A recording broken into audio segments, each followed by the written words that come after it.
में 2 राज्यों में चुनाव हुआ है, कर्नाटक में हुआ, एक हिमाचल में हुआ। ये सारे मुद्दे लेकर आप वहां भी गए थे, लेकिन वहां भाजपा की सरकार नहीं बनी। तो ऐसा क्या है कि मध्य प्रदेश की जनता आपके इन मुद्दों को मान के यहां भाजपा की सरकार बनाई? आप वहां से क्यों अटक जाते हैं? हम मणिपुर में 2 बार जीते, असम में 2 बार जीते, उत्तर प्रदेश में 2 बार जीते। जाना है तो जरा और पीछे भी जाइए भाई, हम तो हारते हारते पार्टी बने हैं। क्या अमित शाह ने मध्य प्रदेश में अपनी हार मान ली है? क्या शाह को यह लगने लगा है कि भाजपा के बागी ही भाजपा का बेड़ा गर्क करने जा रहे हैं? क्या अमित शाह की बात अब भाजपा के नेता ही मानने से इनकार कर रहे हैं, क्योंकि अमित शाह द्वारा लाख मनाने के बाद भी भाजपा के बागी अब मानने को तैयार नहीं है? तो अमित शाह को भी कहना पड़ रहा है कि रूठे फूफाओं को अब ज्यादा मनाने की जरूरत नहीं है। वही अमित शाह ने अपने नेताओं को टिप्स देते हुए कहा कि सपा और बसपा के उम्मीदवारों की मदद करो ताकि वे कांग्रेस का वोट काट सके।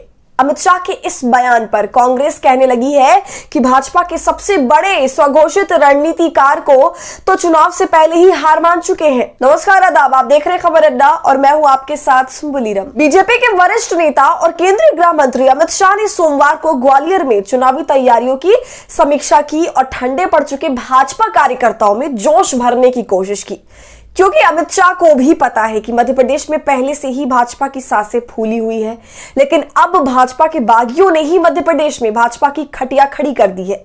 अमित शाह को एमपी में हार साफ तौर पर नजर आने लगा है। उनके इस बात का एहसास हो चुका है कि अब भाजपा अपने बलबूते पर चुनाव जीतने की हैसियत खो चुकी है।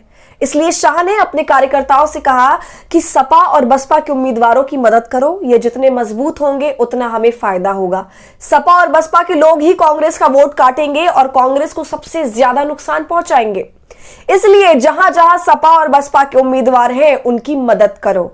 अमित शाह ने आगे कहा कि अपने रूठे हुए फूफाओं यानी बीजेपी के बागी नेताओं को मनाने की ज्यादा जरूरत नहीं है। शाह का कहना था कि अगर वो मान रहे तो ठीक है, वरना आगे बढ़ो। फूफा अपने आप 10 नवंबर तक पार्टी का प्रचार करते हुए नजर आएंगे। अभी जो लोग पार्टी से बगावत कर चुनाव लड़ रहे हैं उनसे जरूर संपर्क करें, उनको मनाने की कोशिश करें जिससे वो अपना नाम वापस ले ले।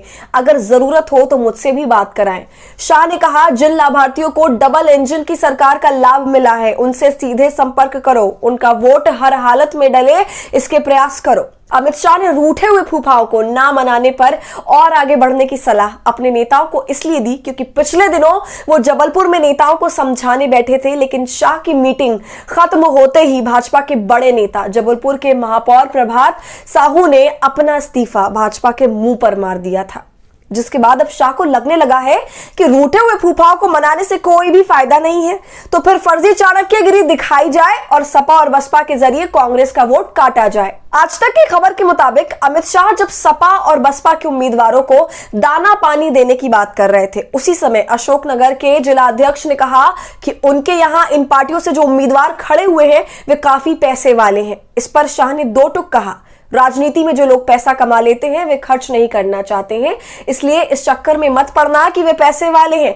तो उनकी मदद नहीं की जाए। हालांकि ये खबर मेन स्ट्रीम मीडिया से गायब है। आज तक ने जरूर ये खबर की है, लेकिन सिर्फ अपने वेबसाइट टीवी पर यह खबर नहीं चली है, जिससे आप अच्छे से अंदाजा लगा सकते हैं कि कैसे टीवी मीडिया भाजपा की गुलामी में दिन रात काट रही है। वो एक भी ऐसी खबर नहीं करती जिससे भाजपा का नुकसान हो। तो अमित शाह के सलाह के बाद कांग्रेस का भी बयान आ गया। रणदीप सिंह सुरजेवाला ने ट्वीट कर लिखा, भाजपा के सबसे बड़े स्वघोषित रणनीतिकार तो चुनाव से पहले ही हार मान चुके हैं। 18.5 साल से भाजपा के कुशासन, भ्रष्टाचार और अत्याचार के खिलाफ मध्य प्रदेश के उफनते आक्रोश को भांपते हुए भाजपा के 2 नंबरी रह जाने की भी उम्मीद छोड़कर भाजपाइयों को सपा बसपा की मदद करने की सलाह दे रहे हैं।